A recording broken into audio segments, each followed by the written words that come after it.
Les législatives maintenant avec ce qui ressemble à une bataille des chefs au sein du PS. Depuis 24 heures, François Hollande est mis en avant par le parti pour Matignon en cas de victoire de la gauche aux législatives. Des prises de position qui sont loin de satisfaire tous les courants, ce qui ne facilite pas la campagne du premier secrétaire. Véronique Gorel, Romualdra. On se revoit à l'Assemblée nationale. Au PS, personne ne le conteste. C'est François Hollande qui conduit la bataille des législatives après le retrait de Lionel Jospin. Alors le premier secrétaire du PS est chaque jour sur le terrain, comme ici à Grenoble, pour soutenir les candidats socialistes. Son message est clair, la présidentielle n'a pas permis un vrai débat, alors pour lui, la vraie confrontation aura lieu le 9 et le 16 juin prochain. Il ne faut pas y aller le front bas et la mine fatiguée. Il faut y aller avec l'envie d'abord, le courage et puis aussi la responsabilité. Parce que après le 16 juin, il sera trop tard, il y en aura pour 5 ans.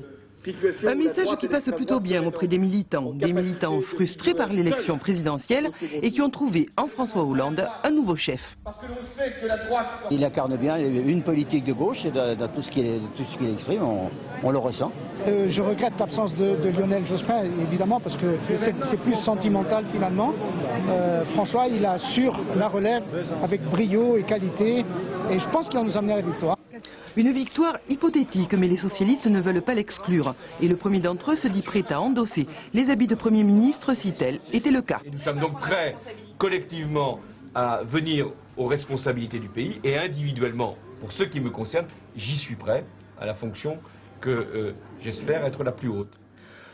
Une fonction que d'autres, le cas échéant, se verraient bien assumer, Dominique Strauss-Kahn en tête. Une guerre des chefs larvée que beaucoup de socialistes jugent déplacée. On a quand même un certain nombre de règles et le premier secrétaire du Parti socialiste est manifestement le premier. Un et d'autres qui est envie de ça, peut-être, c'est peut-être légitime d'ailleurs, mais c'est lui le premier secrétaire du Parti socialiste. Voilà. Et en tant que premier des socialistes, François Hollande poursuit la campagne. Le rôle de chacun, l'avenir du parti, c'est au lendemain des législatives et en fonction du résultat que les socialistes décideront. Les Verts et le Rassemblement pour